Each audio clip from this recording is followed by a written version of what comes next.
All right, what is good, ladies and gentlemen? It is the Master Reviewer back again with another review, and today we are doing a review for the Skylanders Swap Force story. I finally got to watching all the cutscenes for this one once again, and this is where the Skylanders games, in my opinion, they really start like hitting their stride, their peak. I think personally, the greatest era of Skylanders was between Swap Force and Superchargers, and so this was a very fun one to come back to. Just a few more quick things before we begin. I did get some a new whiteboard here and a new a set of markers and stuff, as well as a new eraser, so that is good because it's like annoying to bring it back and forth to university. It doesn't really affect you guys at all, but I thought I'd throw that out there. As well as I think I'm actually changing my schedule around where I would take a train on I would take a train to get back to universities. I don't really want to get into my schedule right now, but the point is I think I'm going to be staying at my home one day extra during the week instead of the day that I am supposed to, because I would try to get there like early for to my dorm to get to class, but then I realized that it's kind of unnecessary and it's easier to just like go in the morning, take a train on the day that I start. So yeah, so it just means I'm going to be in the setup for I think one day extra in the week, which is good because I like the setup. It is a nice setup. I think the other setup is fine too. This one has the crappier audio, but I do still think that the I don't know. It's like my room. It's my main room, and it's the one that I've been in for longest. So yeah. So anyway, with all that said, let us just begin. Starting off with the plot/adventure, and the plot/adventure of this game. It's actually I think I mentioned this in a previous video for one of the reviews for one of the previous games. Maybe it was Skylanders Adventure, maybe it was Giants. I don't remember. I think it was Giants probably, because this is similar to, I think, I'm not sure what game, but like this game specifically, as well as Superchargers, I think it was. I think those two games, they don't have like a focus. The gimmick of the game itself does not really have a, actually no, okay, two things. Number one, the gimmick in this game does not really have a connection to the actual story of the game. The whole like swap mechanic, they just added it in from like when the elementals, they did their little performance thing that like replenishes all the magic in Skylands. They mentioned that like the Swap Force, they got caught in that eruption and it gave them the ability to swap characters. By the way, I do have a lot of Swap Force characters here as usual. I did actually forget to put one up here, so I will, here we go. Here, this is one of my favorites.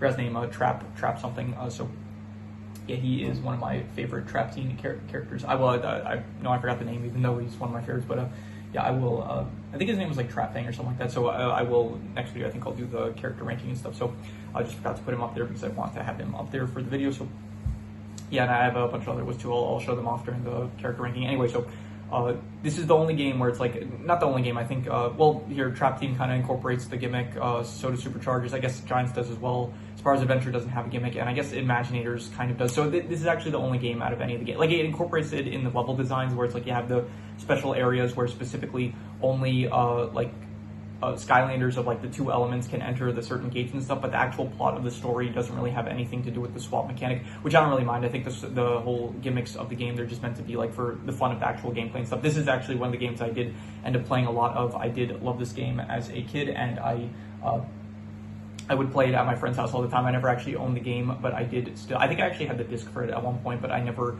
had a console that could play it until, and when I did eventually get the console, yeah, I think like eventually, I think I bought it for like whatever it was for, maybe the 360.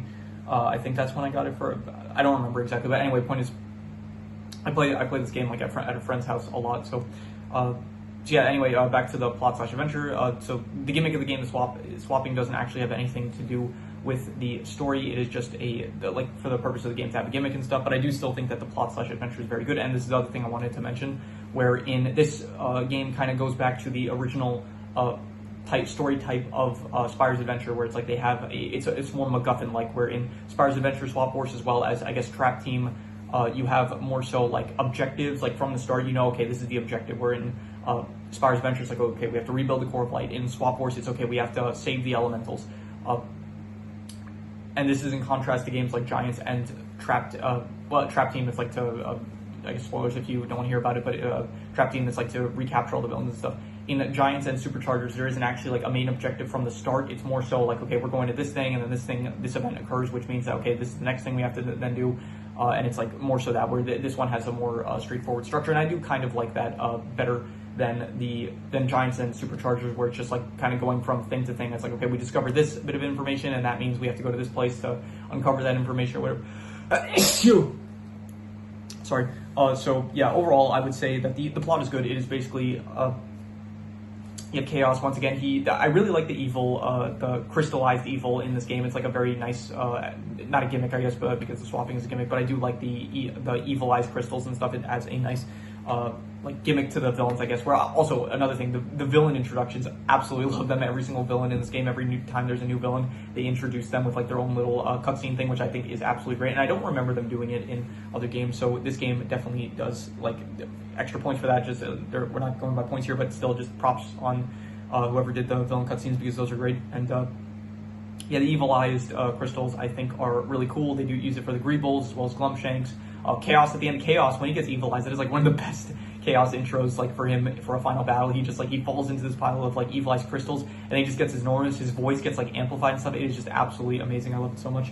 So yeah, basically the plot is that they have to Chaos is trying to evilize at least one of the elementals, so that when the so that it kind of acts as a virus, and then it's like when the elementals come together to replenish all the magic, they would end up all getting infected and then spreading evil across all of Skylands. And so his goal is basically to evilize the elementals, and then he goes and then the game is basically like you have to go to like different areas and stuff in order to either get something to reach the elementals, or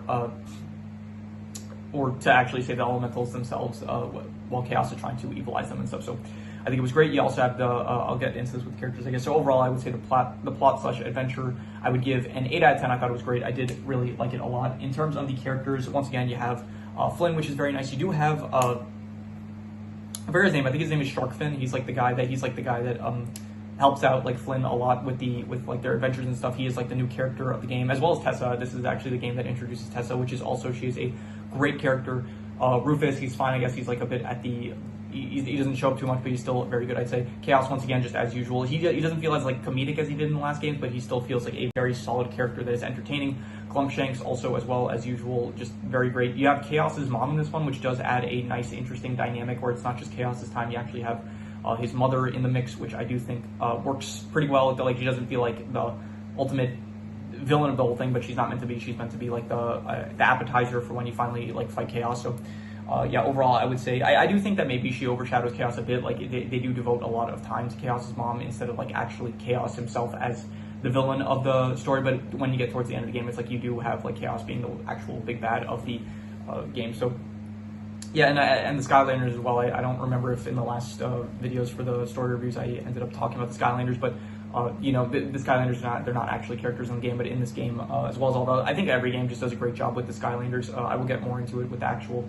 Skylander ranking, which I think I will hopefully record after this, but I'm not sure. So yeah, by the way, I forgot to mention this. I brought back I haven't been using the Cheerio box as much for like the reviews in general, but because this for the Skylander story reviews, I was putting Skylanders up here, so I did want to have a Skylander up here. So I specifically brought out a Cheerio box I had just for the purpose. I used to just have a Cheerio box here, but now this room is not mine 100% of the time, so like to save room for the other person that is here now, I say other person, it's my brother. I don't think it's like, I don't know why I'm trying to keep that secret, but yeah, so I did like just to have some more room for him like on the desk. I took it out, so but anyway, I did bring it back for this review. Anyway, so in terms of the characters, I think I would give the characters another 8 out of 10. I think that they are great still. Once again, they are very very fun, very just overall just great characters. I'd say, like, yeah, rewind if you want to hear my thoughts once again. So and here we get into the meat and potatoes, I would say, because I did mention, I think in the first review I did for Spyro's Adventure, where it's like the real highlight of the games, in my opinion, and the determining factor for if the games are good are, number one, the settings, and number two, the art style. And so I think when you get to this game, they really start to look amazing. Like the settings, you have like all the swamp areas for the first, they're all basically kind of based on the elementals, where it's like each elemental, the levels around the element, they're kind of structured around the elementals, I guess. So it's like you start off with like these muddy kind of green areas for the fish elemental, then you get to the Terra squid, so you get to more desert regions, and then once you get to the I forgot like the snow hound or the Arctic hound one, you get to like these ice areas, and then when you get to the the flower, it is a bit of a shame. The tree lady, she only gets like one level devoted to her, which is a bit of a shame that we did not get to see a bit more. That's another thing. This game does feel like pretty short compared to, I'm pretty sure it is like the longest so far of all the games, but it's only like, it's less than, the game itself is like probably very long, but the actual cutscenes, it felt shorter than I remember it being, but still. So yeah, I do like all the level designs. They look very cool. The only place I will say I didn't really, I don't know why it didn't work for me, but I didn't really like Chaos's Lair that much for some reason, just in contrast to like a lot of the other levels. It just didn't feel as, I don't know, it didn't work for me for whatever reason. So yeah, overall, I would give these settings, I would say like an 8 to an 8.5, honestly. I thought that they were between great and amazing, and I think I'm going to be harsh with this. I'm just going to give it an 8. I think that they were great, but yeah, they were definitely great, I'd say so.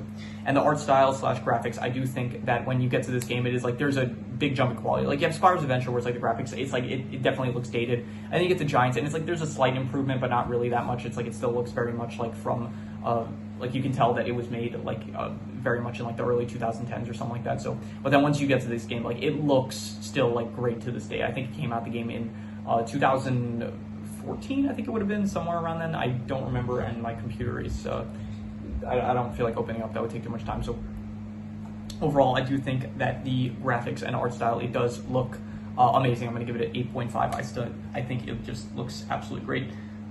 More so in like the actual cutscenes, I would say, than the actual, like the gameplay. Like the gameplay still looks great, I would say, but like when you're speaking to a character and it's not a cutscene, it doesn't look as good as it does like when you're in the boss battle with Chaos's mom. Like she doesn't look as the graphics don't look as great as they do in the cutscenes. But that is what I'm rating this on. Kind of this isn't a game review. This is a review of the story itself. So I think that the cutscenes of the story are amazing, I would say. So yeah, and in terms of the worst thing, I would probably give it to honestly, I would go with Chaos's, like the level of like infiltrating Chaos's castle. I would say I would give it like a 6 out of 10. It's like above average, but it is my least favorite part about the game. I really don't know why, to be honest. It's like, I guess every other game feels, sorry, not every other game, every other level in the game feels much more like, I don't know, it feels much more like elemental, like because you are in all these areas like in nature and stuff, and then it's like a big contrast when you get to Chaos's Lair, and it's like all this technology stuff, which is like, it works in Trap Team. I remember in Trap Team, it's like it's a pretty similar like level design for Chaos's Lair, where it's like it is very tech and stuff, like very dark and like tech-like and stuff. But for some reason, it just doesn't work as well in this game, and I don't really know why it works better in Trap Team compared to this game. But yeah, I guess it's not a great contrast with all the other levels that were before it. So yeah, I'm gonna say the worst thing was the Chaos level design, which I still think it still looked fine. Like it was I would still give it like a 6 out of 10, above average. Like it's not bad by any means. It's just definitely in comparison to the other levels, I did not think it looked as good. So in terms of the best thing, I would say the best thing is yeah, I don't know, I'll just reuse the best score, I guess. The art style, I gave it an 8.5. I'll give it another 8.5 for the art style. I, once again, just thought it was amazing. Really, this is like when you get to this game, in the Skylanders game, it starts looking like it is an enjoyable experience to look at. While in previous games, it did look bad, but it definitely ages not the best. And then when you get to this game, it's like, yeah, this looks like, from this game onward, like it's a treat to watch. So but yeah, that is all the categories I had. So I'm going to do the calculations. So King Crimson. All right, so it ends up coming out to about an 8 out of 10, which would be great. And honestly, I think I would give it a 8 out of 10. Honestly, I do think probably my nostalgia is a bit like boosting the score for me. I do think definitely like on rewatch, when I watched it as a kid, I love this. I would have given this like maybe a 9 out of 10, maybe even a 9.5 as a kid. Watching it like older, it does feel like a bit like not as good as I did when I was younger. Like I think when I was younger, I had like a bit like, I don't know, just my expectations were lower, I guess, for, not to say that this is bad, like, once again, I still think this is great. It's just, I do think, with, I don't know, just on a rewatch, I guess, like, compared to as a kid, I don't think it's as good as I did when I was a kid. Usually, like, when you watch something as a kid and then when you watch it, like, later as an adult, it's usually not as good as it was when you were a kid, but I still think that this is very good, so I would probably still give it an 8 out of 10. I would say that this is great. As a video game story, this is a great one, I would say. So definitely, I would say an 8 out of 10. So yeah, that is pretty much all there is to it. So if you have any recommendations, any shows, movies, video game stories, anime, web series, anything that you want me to review, forgot my, let me do that over. I don't know, I lost my focus there for a second. If you have any recommendations, any shows, movies, video game stories, anime, web series, anything that you want me to review, leave it in the comments and I will maybe possibly check it out. But with that said, that is pretty much all there is to it, so let's leave it at that.